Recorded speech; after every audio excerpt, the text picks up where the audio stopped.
Hey, welcome to the show. You are listening to the Roosic podcast. We are a roots music podcast based out of Nashville, Tennessee, where we talk to the local music scene and beyond. Today we have Jay Bragg returning with us. He is a songwriter performer here around Nashville. He runs the new vaudeville variety show. He's a real Christmassy guy filled with lots of joy. Check it out.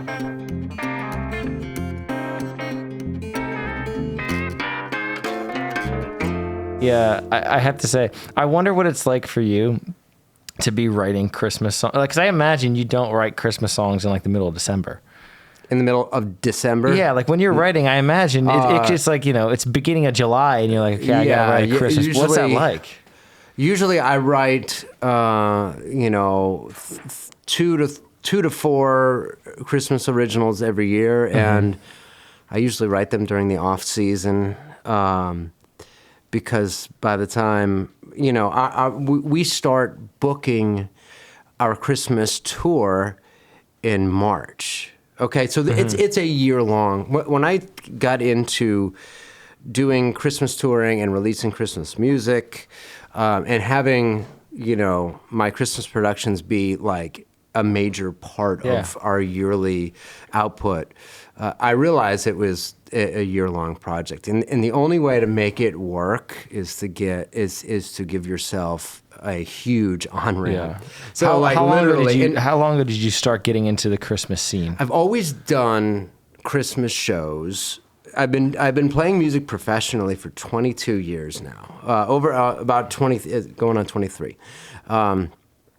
And I always did holiday shows back in Maine, and then when I moved here, I always just would throw in just my gigs. I would throw in a bunch of Christmas tunes, and I would do it like I was playing a lot downtown. Okay, all right. So I would throw in, White Christmas, Have Yourself a Merry, all the rocking around the Christmas tree. And Renee, my fiddle player, Renee? I believe You've so. probably seen her. She's like, Jay, nobody does that down here. But she loves that I don't do anything that other people do. And I'm like, what a missed opportunity. Like, why aren't people playing these tunes, man? I mean, it's all the lights are up, they have the decorations. Like, of course people want to hear some Christmas music. And it's like, it's like you'd think, but nobody does it. And that goes into like, most people downtown, they're playing those 100 songs that everybody else is playing. It is such a rigid system. So we started doing a ton of them, and then in 2020 I'm like, I want to do a Christmas series, an annual Christmas series. We called it a Songwriter's Christmas. The first 4 years it was called a Songwriter's Christmas because the whole idea was to introduce new songs into the Christmas songbook. We had this exact conversation last year when we had our Christmas special. This is now the second Christmas special for the Roosic podcast. And that was one of the things we were talking about last time is it's so hard, or seemingly it's so hard to get a new Christmas classic in the rotation. Oh, yeah, man. I feel like you don't hear too many new Christmas songs, like even from bigger artists. Yeah, like, that's a ballsy thing to like. Look what you're competing with. I mean, how do you compete with White Christmas and like a lot of these songs? Talk about brilliant songwriting. There were a lot of them were written like the Tin Pan Alley era and like early pop music in the 30s, 40s, 50s, 60s, and and those songs were just like. They're just like, part of the American lexicon of music. So it's so hard to find something that like is unique and that hasn't been done and done again. Like a Christmas movie. Like, how many times can, in a rom-com the guy save Christmas? What's the top? What are the top Christmas films? Let's go. What are top of the top? Christmas Vacation. Yeah, that's up there. That's my It's a Wonderful Life. Is like I don't even know if you can technically call it a Christmas movie, really, because the plot doesn't really revolve around Christmas. But like that would be up there. Everyone says Die Hard. Die Hard's up there. Yeah, well, another one that has Christmas themes, but I like the ones that aren't, like It's a Wonderful Life. That is a perfect film. It is. I think. Absolutely. I mean, it really is it's a spiritual. I don't know if film. I've seen that one. Oh, wow. I watched that. I love that movie. Should we fire it up right let's now? I'll go. I saw that in the theater maybe last year, 2 years ago. They played it at a local theater, and I had never seen it on the big screen before. I've seen that movie a million times. And that movie I was sitting in the theater with a bunch of other people. I'm just bawling my eyes out as a grown ass man. It's so good. It's a beautiful film. It really is. It's I think for me, you got to throw Elf in the running. I like that one. Well, we watched that recently. Home Alone 1 and 2 for sure. Oh yeah. Christmas Vacation, of course. Yeah. How do you guys feel about A Christmas Story? It was one I saw as a kid, but it just never really made it into the regular rotation of. I'm with you, man. Yeah, I like it, and it's like they always have that marathon. It's on 24/7 during the Christmas Eve and Christmas Day. I just rewatched it, and it was the best viewing. Really? Yeah. Okay. I just rewatched it, and I really paid attention. Normally, it's just kind of in the background. But it never really hit home. There is a reboot of it. Those guys Ralph grown up. Okay. And it's actually very good. It's good? Yeah, it's actually better than the original. You know what's another banger Christmas movie that always goes under the radar? Gremlins.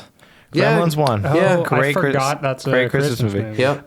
You know what was one that never just didn't land in our household was the Polar Express movie. I love that one. Okay, see, it's funny because my family has a real affinity for the book. That's my whole life. Of course. That was what we did every Christmas Eve is we would read the Polar Express together. Mm-hmm. And still do it when my family's together. It's just a really kind of beautiful collective thing we all do.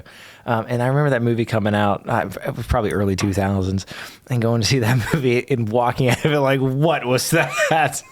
Well, it was weird when it came out because this kind of animation was cutting edge. I mean, no one had ever seen this. Do you know how they do it? Yeah, absolutely. They put it's like a full mocap movie, which is very odd. Yeah. So it was in a way creepy at times. I remember that being a big deal though. When it was. It was out. a very big deal when it came out, but God, there's a lot of good ones. There's a lot. The thing that I think about to bring this back to music, the thing that I think is interesting about Christmas music, I'm so glad I took this off my mouth because I could not breathe in this thing. The thing I think is really interesting about Christmas music, to your point earlier about the batting average is so high, I really think a lot of it is it's almost like folk music in the sense that it's like watching natural selection occur in real time. Mm-hmm. Only it's been over the span of about a century, because you have all of these great writers, and a lot of Tin Pan Alley writers, a lot of great songwriters in the early Irving 50s. Berlin, Exactly. These great 50s and 60s pop songwriters, all these people were commissioned to write the best Christmas songs they could. And there's only a finite amount of time that you're going to get radio play, that you're going to get people interested in the music. So the only stuff that people remember over, the last 80 years is the good shit. Like, we just forget about all the other stuff. We think, I don't bring on Rudolph. You know what I mean? Yeah. Well, so what we did was we created a songwriter's Christmas, and that was the point. Is we did classics, but we paired them. I love that. Like you're pairing, a fine wine with a fine piece of meat. We would pair classics with originals, and I would bring on. I still do this. You bring on writers who have written original Christmas music, and I think it works. It works well if there is that pairing, so people hear the familiar and then they hear the new, and it's kind of this yin and yang that really worked well. So we did that. We started in 2020. The first one we did, it sold out. Oh, and wow. I said, "Oh man, this is and I loved putting it together." So I'm like, I'm going to do this every year. So we did 21, 22, 23, 24. Now this is our 5th year doing it. And now, because the production got to this variety show aspect, and I'm doing New Vaudeville, which is a vintage variety show, I rebranded it to Christmas in New Vaudeville. And I'm going to still keep A Songwriter's Christmas, but I want to return that. The original intent of that was more of a guitar pull, like of a writer's night, basically. Yeah, almost like a writer's round kind of thing. Yeah, for holiday music. So that would probably be good for like the Bluebird Cafe, maybe next year. But Christmas in New Vaudeville is this full production. I mean, we're all in our holiday outfits. Brian. We have a fictitious band called King Kazoo and the Reindeer Band, which we were talking about that a little bit last time you were on. I think. Right. I mean, that was. I wrote a short story about this elf named Jasper who worked in the North Pole, and his job was he was assigned to the kazoo assembling line, and he hated the job because he wanted to play the kazoo. He wanted to be a musician. He's like, I don't want to fucking build him. I want to play him, and he got busted by his elf boss over and over and over again. And elf boss is like, that's it. Your numbers are down. You're playing the kazoo. You're totally insubordinate. We're going to take you up to Santa Claus and you're going to get fired. And Santa Claus is like, well, you're a musician. Let me hear you play. And he busts out Jingle Bells on the kazoo. And Santa's like, you've been misassigned. You should have never been on the assembly line. You need to be in a band. Your name is now King Kazoo. Go form the Reindeer Band and bring joy to the world with music, So I love it. Out of that came this fictitious North Pole alter ego band called King Kazoo and the Reindeer Band. And it very much fit into the variety show New Vaudeville that we created. That's beautiful. So now it's just one big vintage holiday variety show that we're gonna do. We're doing 9 dates on the road this year. Oh, that's great. Are you doing any of that in Nashville? Or? Yeah, we're doing the Nashville show is at East Side Bowl on the 19th of December. And we have there you go. We'll everyone show please up. do. Yeah. We got Everyone show up. That'll be awesome. We got a aside from great musical guests, we have a stilt walker, Christmas stilt walker. Nice. We have a strongman. And so who bends like rebar? He's gonna bend rebar into like candy canes. Damn. And he's gonna bend nails into Christmas ornaments. That's fantastic. And we have my buddy John Bird, who's a singer-songwriter, Emily Kidd. I have Bradford Loomis on that show as well, and the Reindeer Band. It's gonna be phenomenal. So Sweet. Everyone go, if you're listening to this, please. go check that out. It's the merriest show on earth. It is. Nice. Money back guarantee. If you're not filled with If you're not merry, if you're not merry by the time you leave that place, I will give you your money back. That's a promise right there, And folks. I will suggest therapy. When you sit down to write a Christmas song, what are the ingredients that make a great Christmas song? Okay, so I sit down. I have a Fraser fir candle that I fire up. Okay, I might fire up a few other things as well too. But I have my office is decorated year round.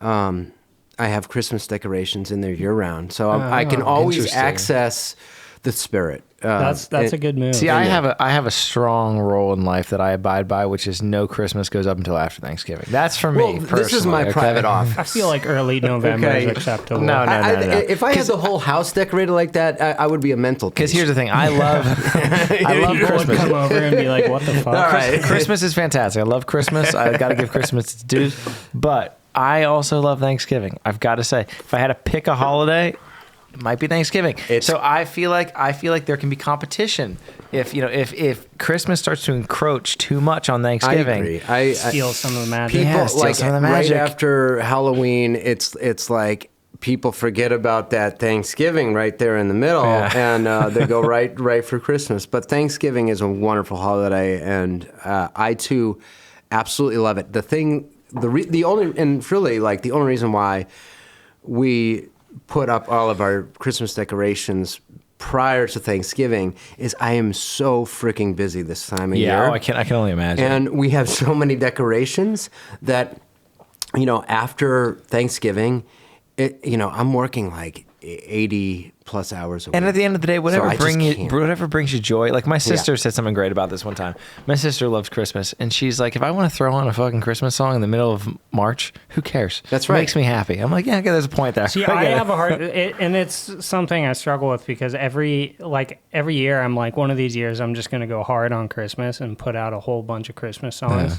But then I have trouble getting into it on the off season. We need and to then get together, December, man. You need to come to my office, I man. I'll should, get you man. right Well, in Well, there.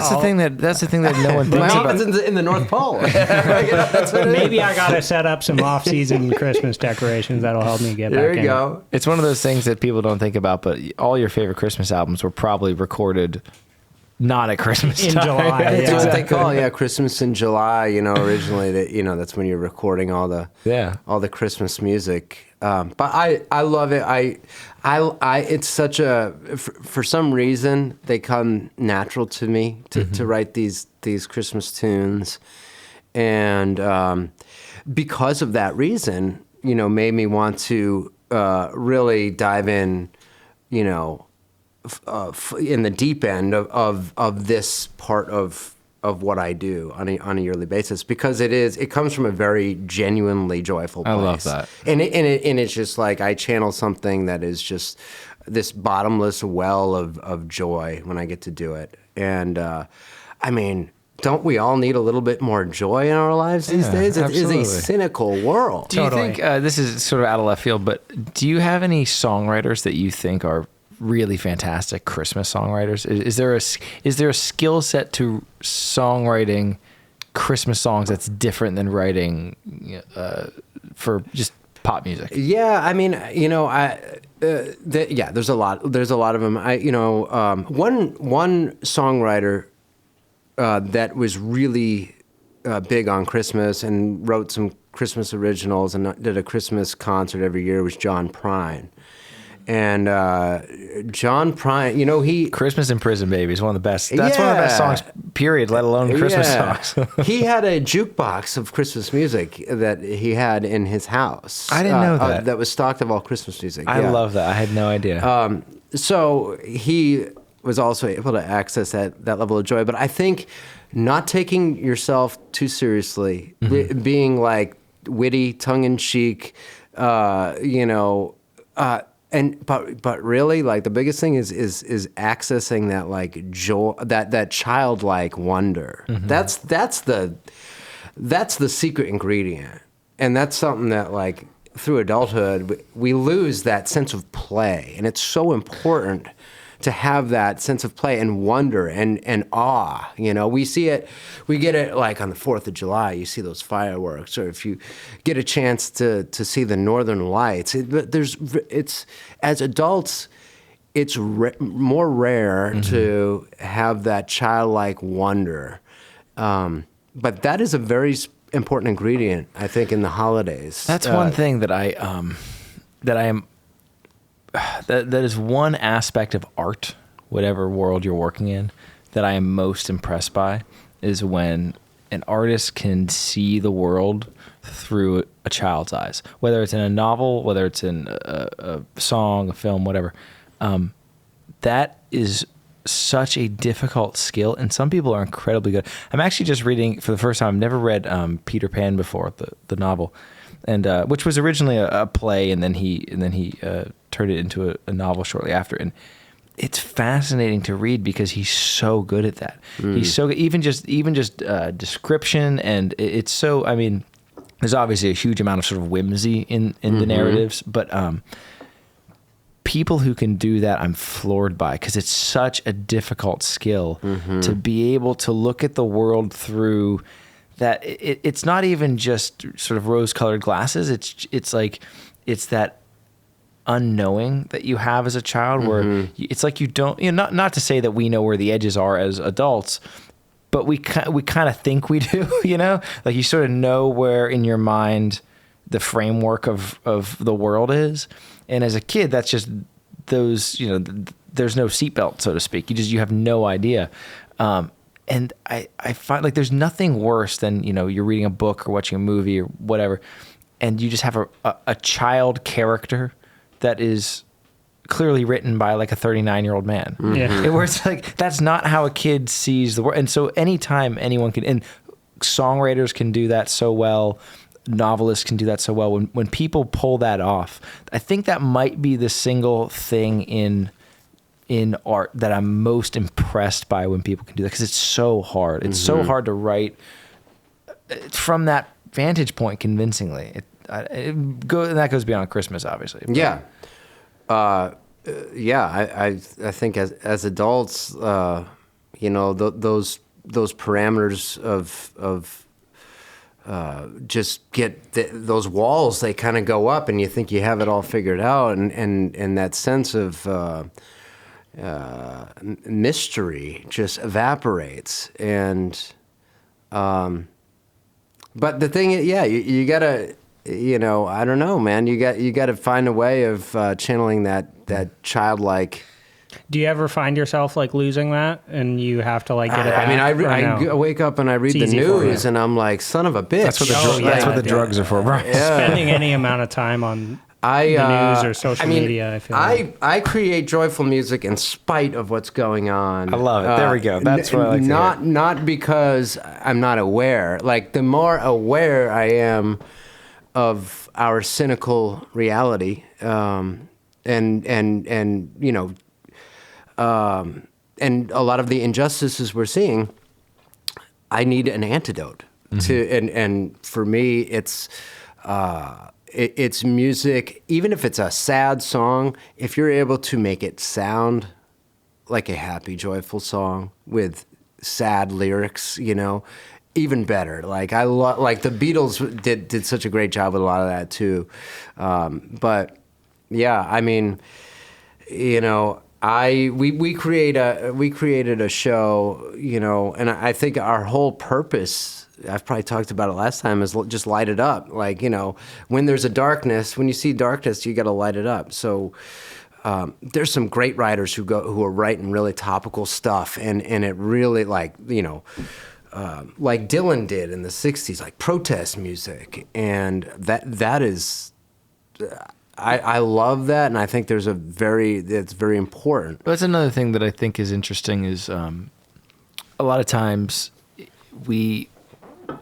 when art is presented to the world that is, for lack of a better term, happy, or that doesn't come from that cynical perspective, a lot of times people look down on it in a weird way. Oh yeah, for sure. It's this very strange thing, and I've never understood it, where you'll have someone put incredible art into the world, and yet because it comes from this place of joy or of real, this very foundational, strong place, people will look down on it because they think it's well, you're clearly overlooking the horrors and treachery of the world. It's like, no, someone is creating that in spite of. Now you could in theory do that. You could in theory be ignorant of the troubles of the world and do that. But most people, I think, who make great art that comes from that place are fully aware of the world that they live in. They just it's a decision. You're choosing to participate in this other way and put this other thing into the world. And that's something I am so turned off by that. The whole tortured artists, it's just that kind of thing. Yeah, that kind of thing drives me insane. It drives me up a wall. I don't get it. Yeah, no, I totally agree. It's like nobody wants to hear anybody whine about it. It's like. I feel like a lot of people do, though. I think you might be right. Like, even though I think that's like an unhealthy thing to desire, is like looking at everything in a negative light like that. But I do feel like there are people who like feed on that sort of energy, which I think is not good. If you are one of those people, you should like not do that, but definitely exists. Misery loves company. Yeah, exactly. There you go. Yeah, exactly. Yeah, I just think there's something very it's very innate in all of us, and I don't know why it is. I don't know why that the knee-jerk reaction for people when they see that kind of thing in the world is to distance themselves from it, or look down on it, or think that it's lesser than art that is on the surface suffered through to be created. Well, I think you could take it a step further, and I think a lot of like hipster circuits, they look down on just living a healthy life, being a healthy person. That's pretty fair like, too. If you like, I think the case in point is like all these, cosplay cowboys or whatever you want to call them. They obsess over guys like Waylon Jennings, and not even like the sober Waylon. It was like the fun junkie Waylon, version, and the ain't living long like this version, and it's like.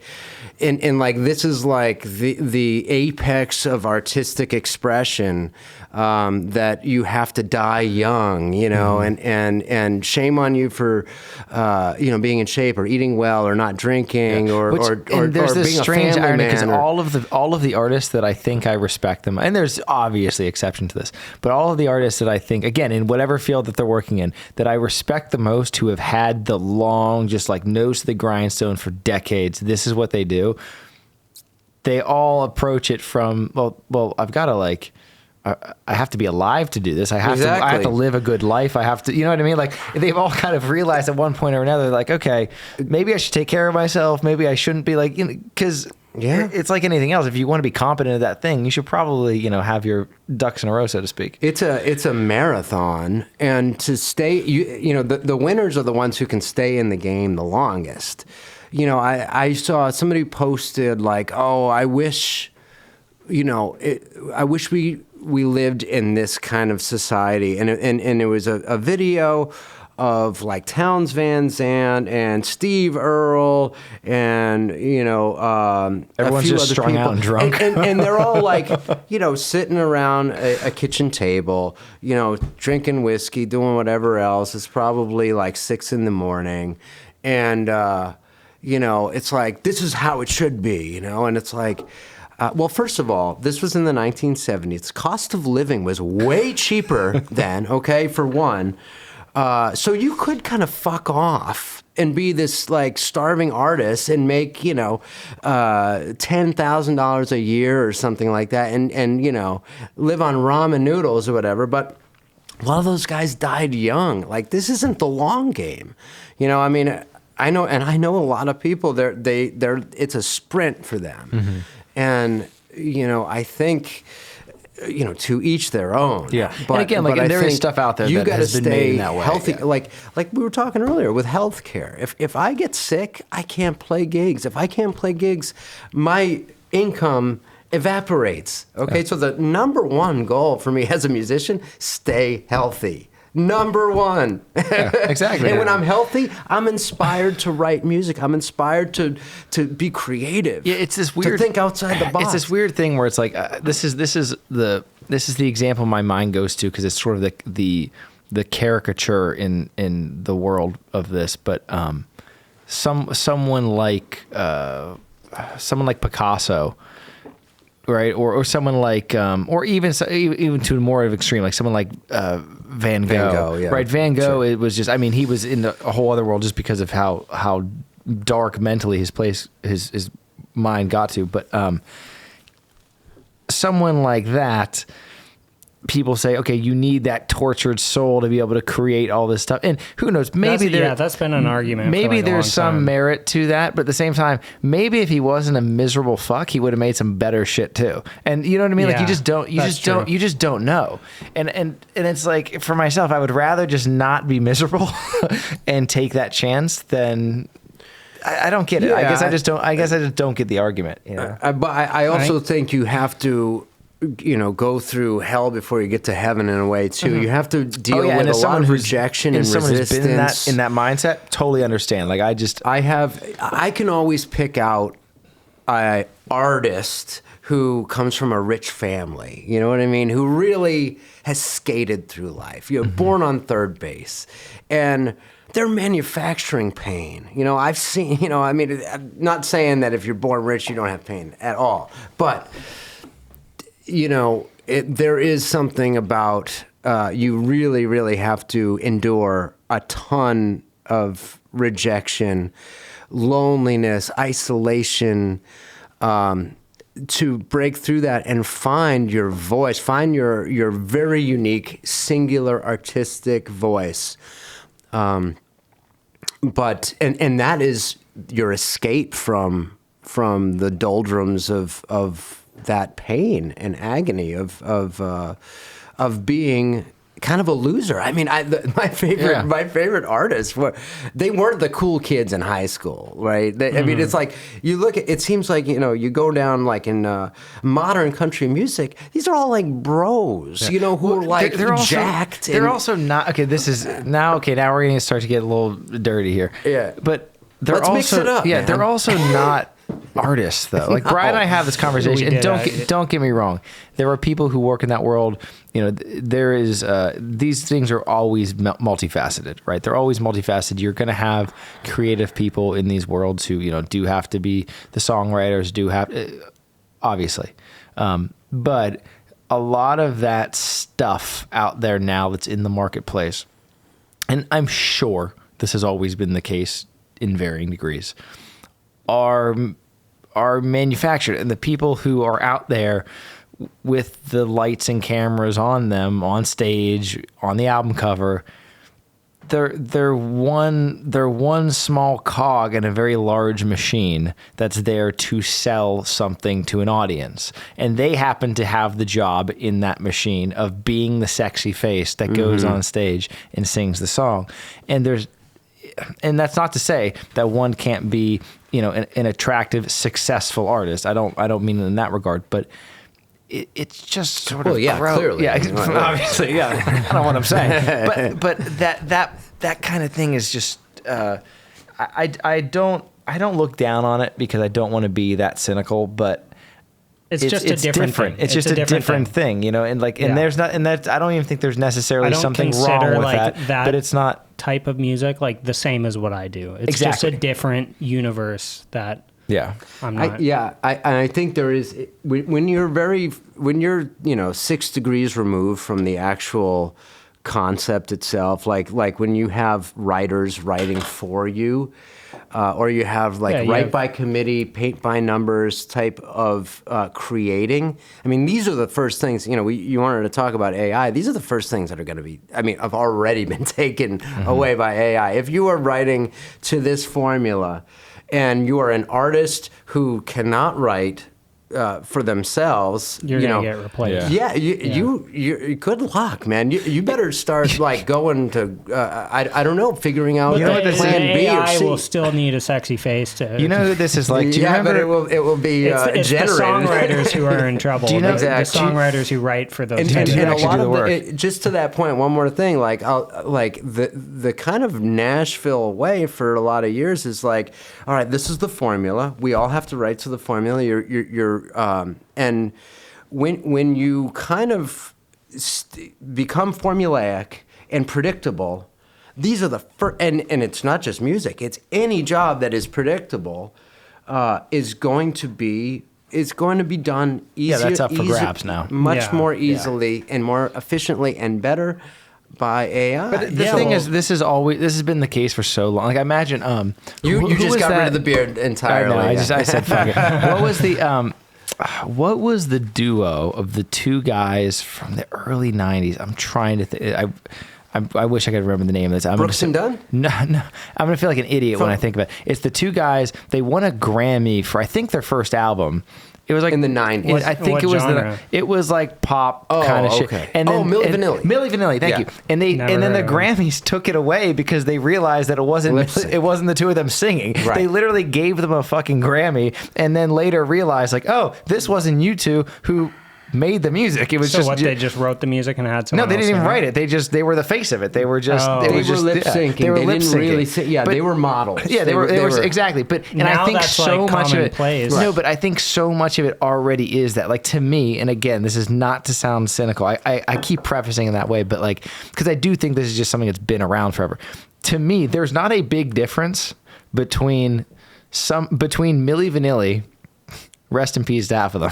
Yeah. Between Milli Vanilli being essentially models that are on stage, they have the music videos, they have the album covers, etc. lip singing a song and someone doing the same thing who just happens to have a better voice than them. To me, those two things aren't that far removed from one another. And that doesn't mean a voice that you can manufacture in a studio. Exactly. And that doesn't mean that that doesn't mean that the artistry of this has to come from the songwriting or has to come, but I just find those things are a lot closer than people are comfortable with. Like when you're watching the Grammys, don't get me wrong, there are some phenomenal musicians who are involved in that, or any of those big. But they're just performers. They're not really artists. A lot of it is that, in my mind. Yes. Like an artist is somebody who creates art, just by definition. Yes. If you have someone writing the song, you have a producer, you have an arranger, you have someone who writes the melody. That's a commodity. Yeah, you're no longer an artist. Didn't you think might Milli be a Vanilli really was coming up this episode. You might be a Seriously, great that was not on my performer. bingo card, but Yeah, I mean, a lot of these people are great performers, but I feel like we still call them artists when they're just by definition not.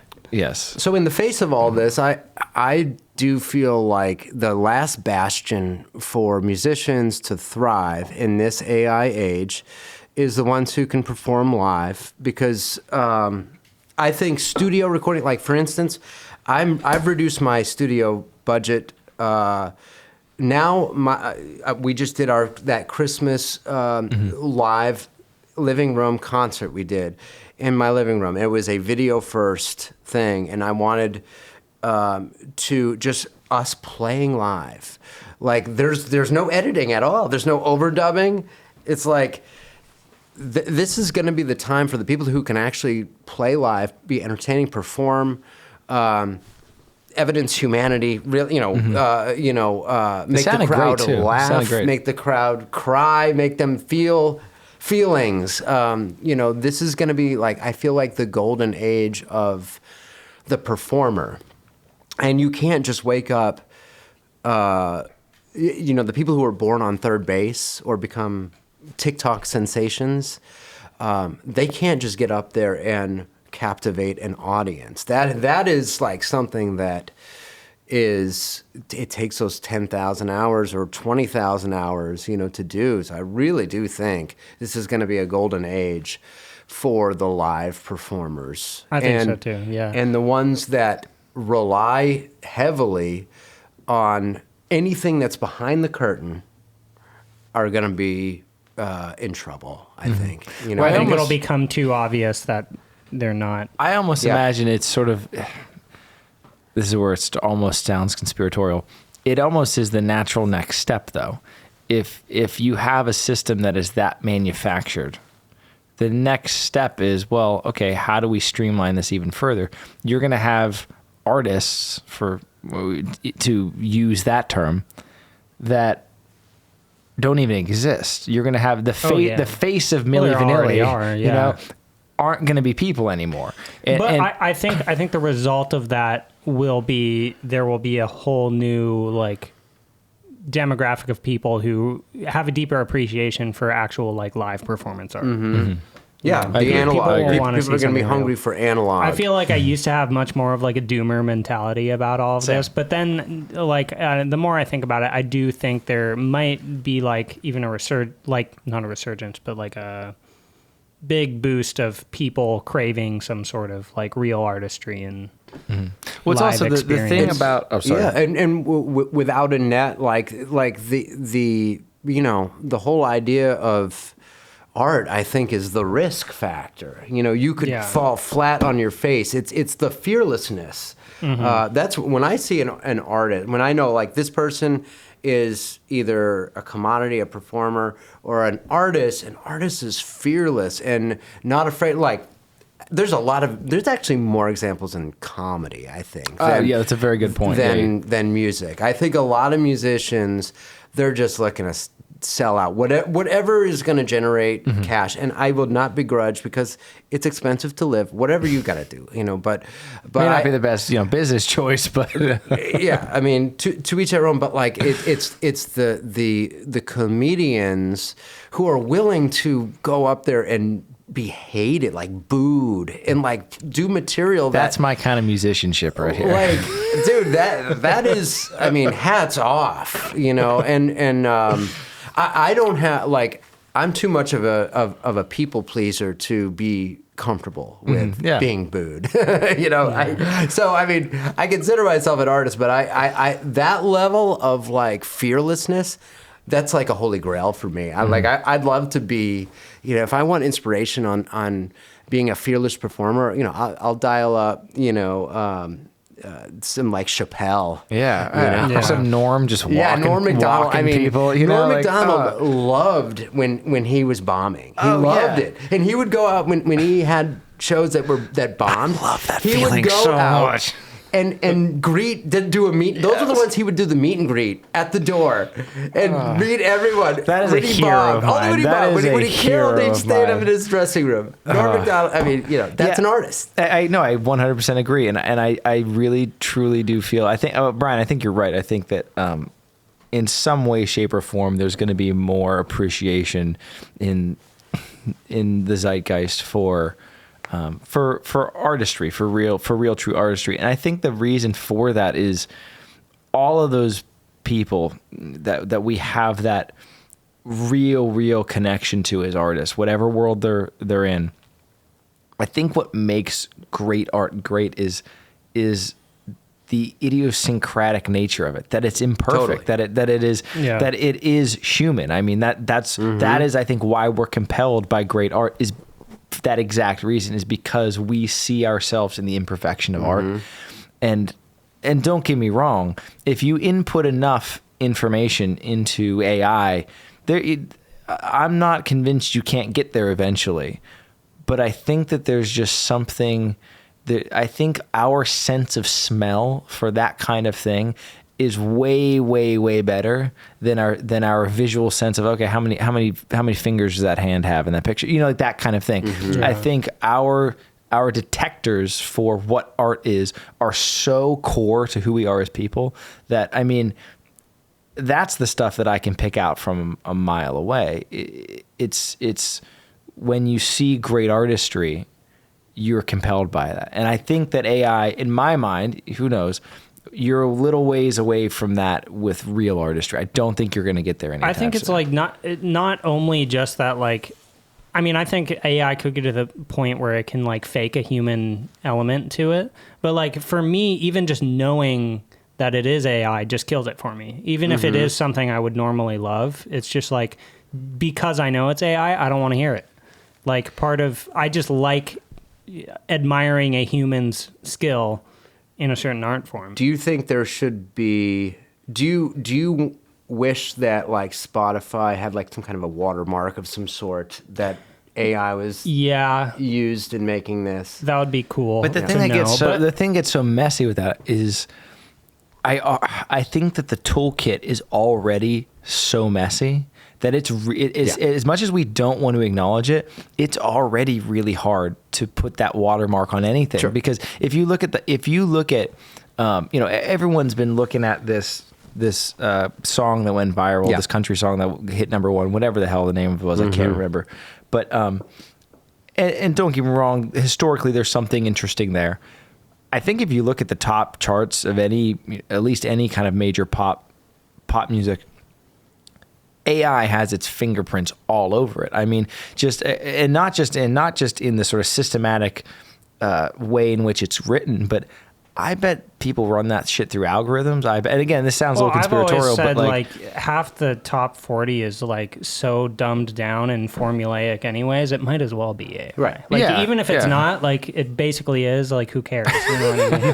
Well, I mean, you know, people are using you know, a thesaurus that is generated by AI. People, I mean, like, where do you draw the line? No, exactly. You know what I mean? It's like, exactly. Yeah. It is in there was a reporter in the New York Times who had an AI-free day. Okay, and it sounds simple, but you can't even order a coffee at Starbucks. There is AI that goes in to how that operation works. I have you know, between barista and making the coffee. Like, because the coffee was ordered by an AI. This is why I cannot, and this is probably, I say this knowing full well, this is probably my own demise as a successful artist in the world. I have to keep that stuff beyond arm's reach as a creative person. Again, I'll use I agree, ChatGPT for emails for work all day or whatever I need to do. Like, don't get me wrong, there is huge utility in that stuff. But when it comes to sitting down and writing a song, I'm not going to use AI to try and figure out, I'm not going to use it as a thesaurus. I'm not going to use it to, I don't want it in any way, shape, or form. And that's probably to my own detriment because there's such utility there.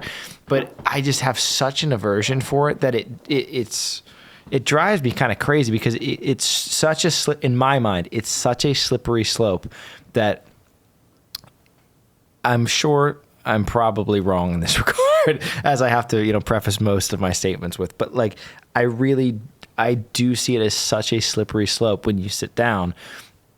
If it's not just me and a piece of paper, so to speak, or to me, I've the last probably 3 or 4 years, I've really shifted to writing everything in my notes on my phone, which I love because when I songwrite, I move things around constantly, and I love being able to just cut and paste blocks of text and move ideas. That's just so great. But to me, that's about as much as I want to interface with technology when I'm writing. I want to use it.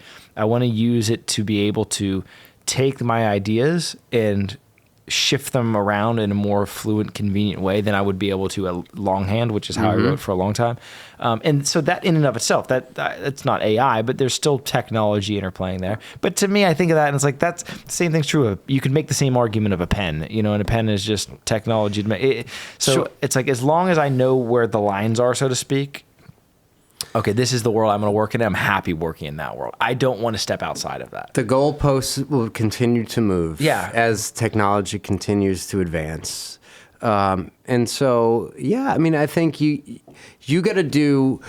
See, the thing is, people are using it as a crutch and becoming dependent on it. So having the AI do their thinking for them, and as I said, this is going to be a golden age for people who can perform live. It's also going to be a golden age for people who can critically think, because we certainly have a very a huge void in critical thinking, and it's certainly true in the younger generations that they're just using this as a crutch in their brain. It doesn't learn how to think because they have something to think for them all the time. Yeah, I think also beyond that, I do think that there's absolute merit there. I also think beyond just that, we as human beings, I believe, we really like being told what to think, and we like reinforcing. We like the reinforcement of those things that we like. So I mean, to me, I think one of the most beautiful parts of being alive is taking your beliefs and putting them up against other beliefs in the world and seeing what it's the battle of ideas of being a human being. Yes, I have my convictions as a person, and as all of us, as some of us like to admit and others won't, those convictions change over the course of one's life, and hopefully you get to a place where you have a strong foundation to stand on. But as you move through life, I find that one of the things that's the most beautiful and enjoyable about being alive is just that, is that battle of ideas. And when you get siloed off into these, it's like these rooms that people get locked in where they can't get out. It's this weird echo chamber that you can't escape. That's the thing that I think that makes me more sad than anything else. I think there will always be people who have the desire to think for themselves and to try to be constructive, real thinkers. But if you take someone who has that mindset and you do a good enough job of locking them off from the rest of the world, it's so hard to break out of that. And that's what I kind of fear moving forward, is that we're not going to be able to, we're not going to come up against ideas that we don't like in that way. And I don't know how, I think at the end of the day, the only remedy to that is to just, the only remedy for bad ideas is other ideas. I mean, right. Yeah. The confirmation bias is a real thing. It's so bad. Yeah. People get locked in their echo chambers and they just want their own thoughts reinforced constantly rather than Yeah. Right. Yeah. I mean, I think you're seeing in the fracturing of kind of the legacy media, where people are actually,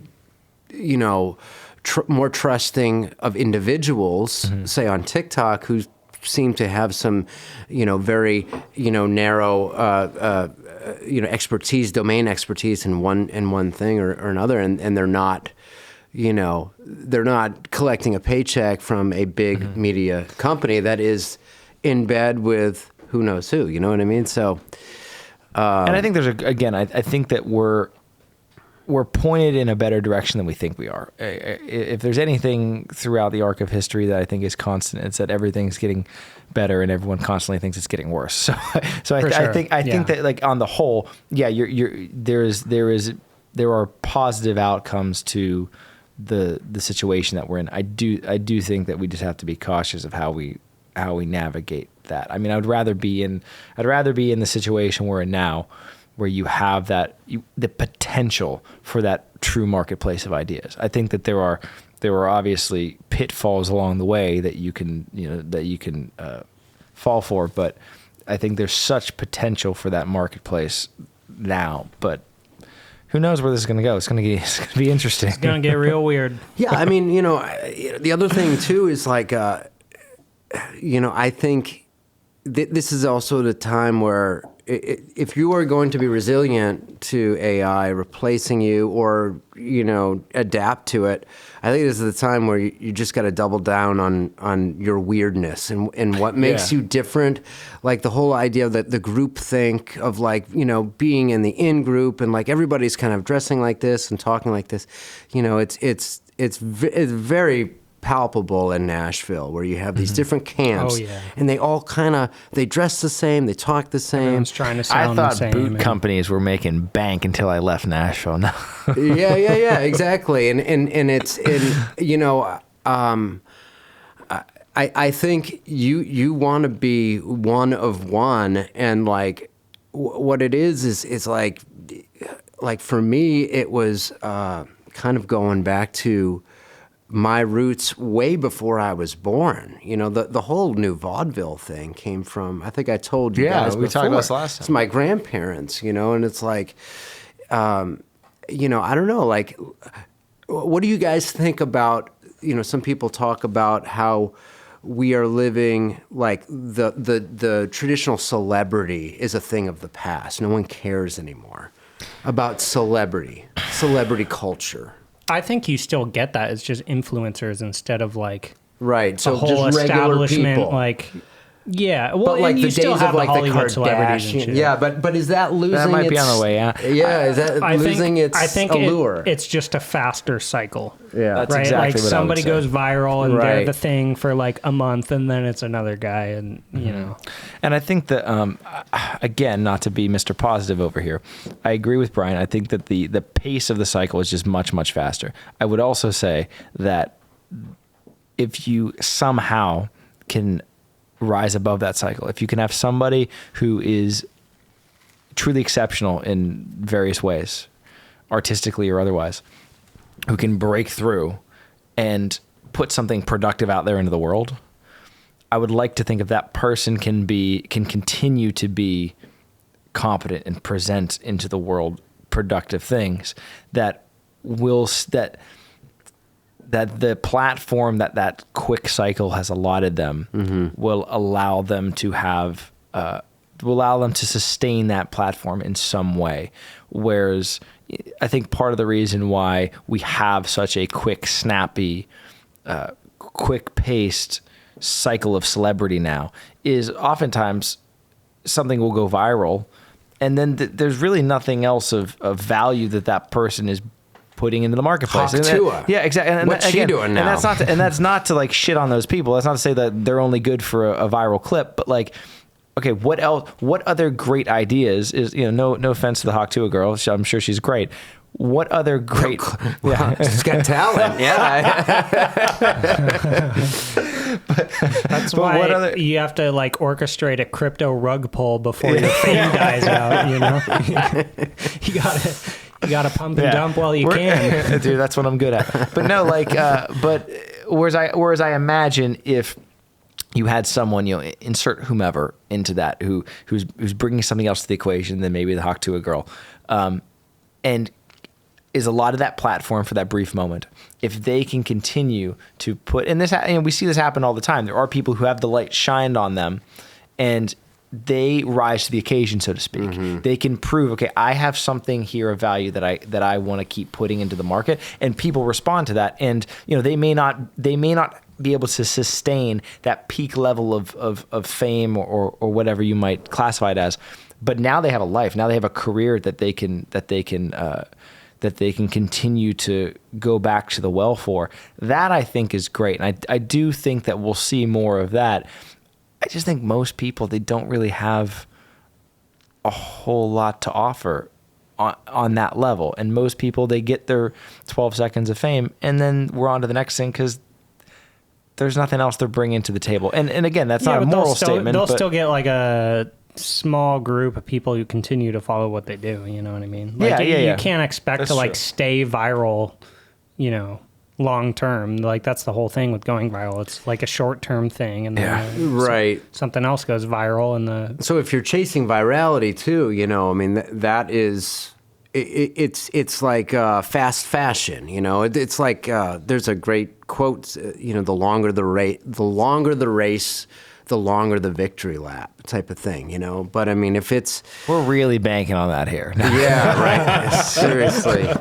But like, you have a lot of people who are like, oh, this went viral, I'm going to try to do that. And I But you're don't chasing the think- dragon, yeah. though, because that was already done, That's so it's already not gonna go viral. exactly. And I think that is the thing. Okay, just to sort of pivot here a little bit. There was a time where I was doing more of the performer artist thing, so to speak. And I remember working, I'd work with people who were in the music business and for sort of artist development things and stuff like that. And don't get me wrong. Again, there's utility to playing the game, so to speak, that we can all. We do the same thing here with how we present the show and how we advertise. Business. Exactly. Yeah. But there was always this bad taste that was left in my mouth where it's like they would be looking into what's successful out there in the music world and saying, okay, we got to go in this direction because this is working, or we got to go in this direction because this is working. And again, in a sort of in a sense that I'm sure there's utility to it.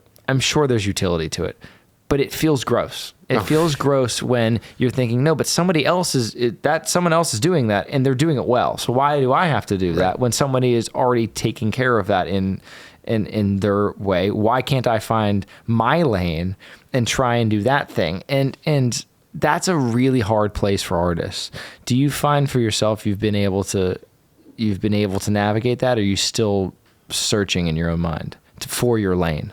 Oh no, I think the last 4 years, I feel I found the lane that is most authentic to my abilities, my upbringing, what I want to, the service and the gift and the voice that I have to offer the world. But it was like. After 17 years of playing music professionally. So, it was a long time. And then moving to Nashville, it's kind of a mind fuck because it's like, the whole idea of going country, no matter, forget about whether you like the genre, you have any attachment to agrarian culture or whatever. Most don't, most is just like a, but like I got a gig at Alan Jackson's place, and the place was all about, because I love traditional country music, the place was all about preserving, at that point, all about preserving it. And I said, all right, this is I was playing there 3 times a week, and so at some point there's a level of like audience capture that happens there, where it's just like you're showing up, you're playing a role, but it's like this is I'm playing this role to help this business be more authentic country bar. I'm not playing the role of Jay, the singer, songwriter, performer, entertainer. Losing that gig and losing it because I kind of was like, all right, we're gonna shake things up and we're gonna do more blues influence. We're gonna show the different influences of country music. The blues, the jazz, the swing, and some of my own stuff, original music and things like that. And that was not what they wanted, and sometimes you got to die on that sword, though. Yeah, it's kind of expected with Broadway bars. Yeah, though, lost the gig very, very unceremoniously and without warning, and I was furious. I mean, because I just felt, after 750 gigs, you give me a few weeks notice that we're not going to need you on Saturday nights anymore. So I went very public about, hey, ladies and gentlemen, we're not going to be here anymore, and here's why. And they didn't like that. I'm actually banned from performing there. I am not allowed. I was actually on their schedule a few weeks ago, and 24 hours before, they're like, oh, we found out that you're banned.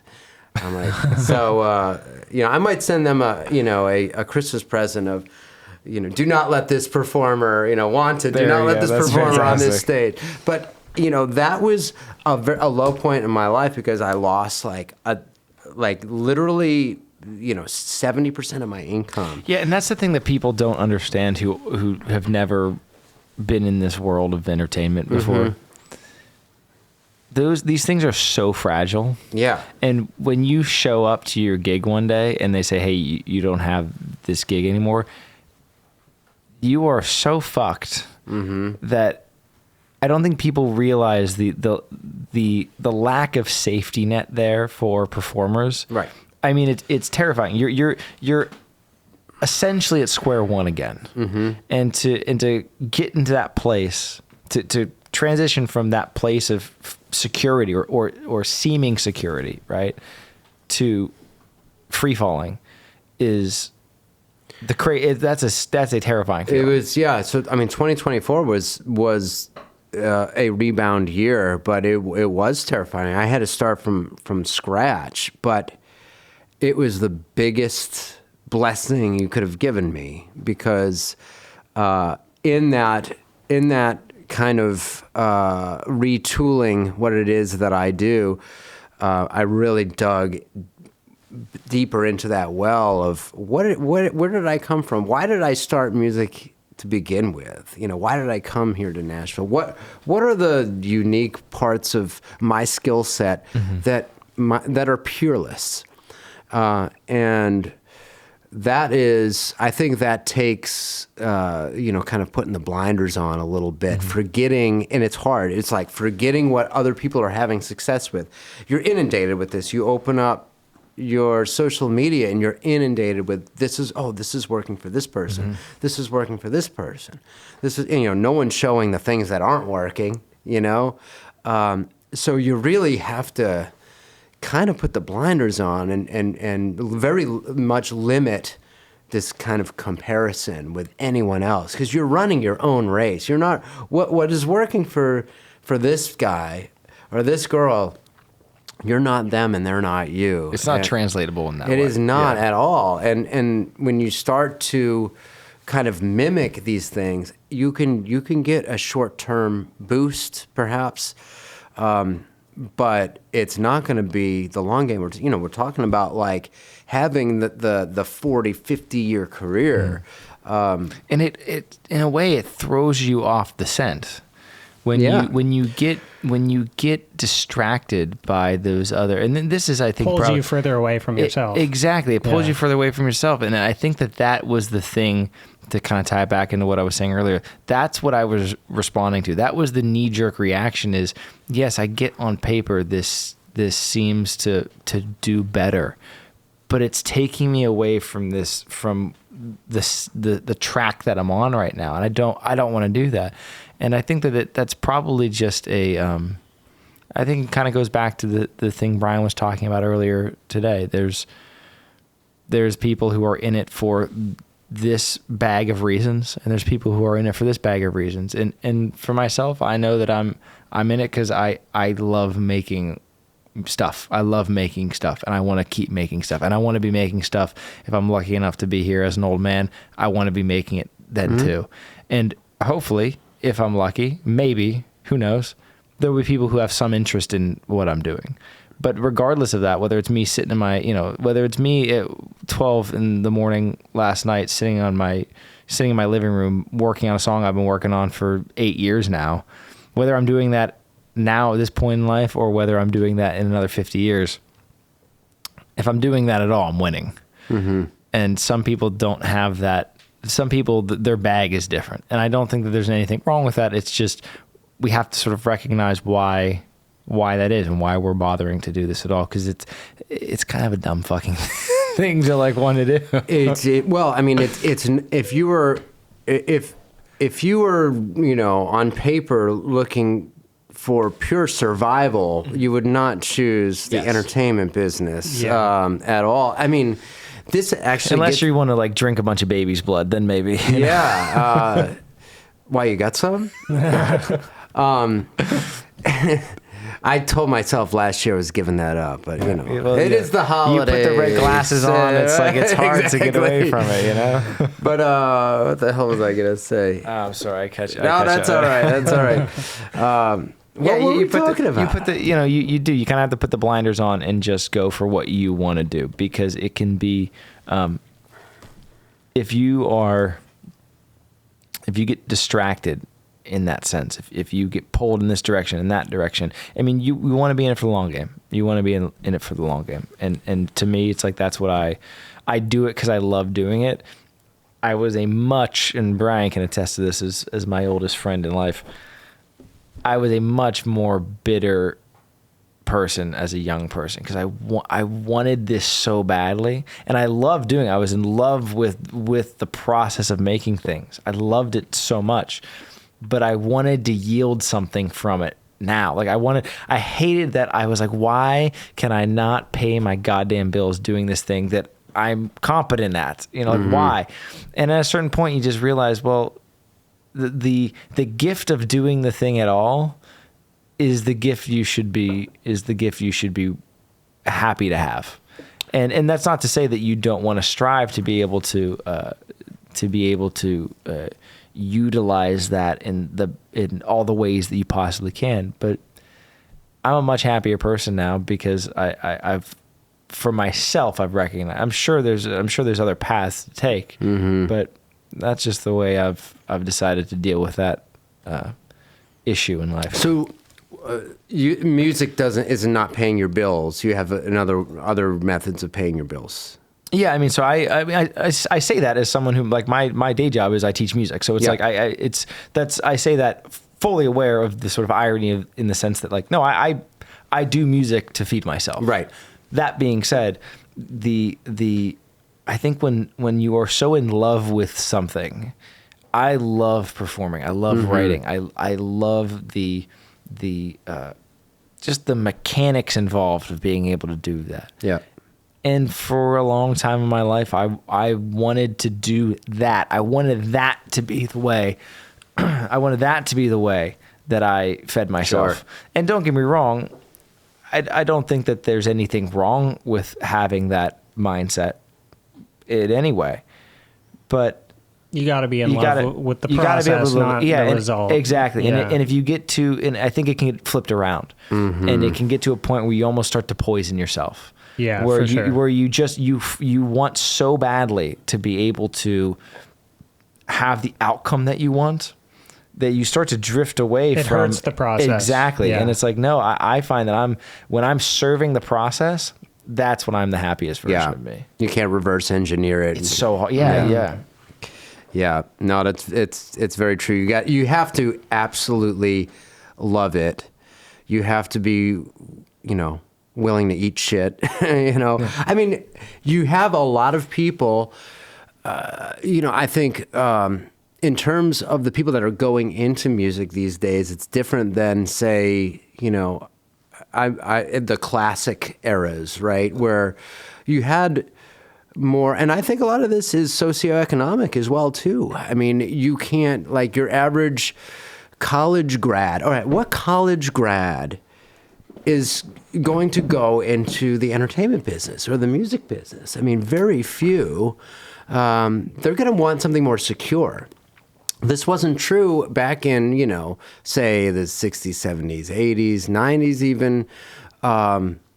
There was plenty of people, college grads or intellectuals or people that really have, could do a whole host of things, choosing to have a career in the arts. I think it was also easier to get by back then. Definitely, whereas, like now, not so easy. Yeah, I think we're also at this weird inflection point too, whereas I'm always very cautious of saying there's something special about the present, because I think at the end of the day that's usually not the case. But I do think that something that could be special about the present, we're at this weird moment in time where I can't imagine a world where my children go to college unless there's something specific that they are passionate about going to get a degree in.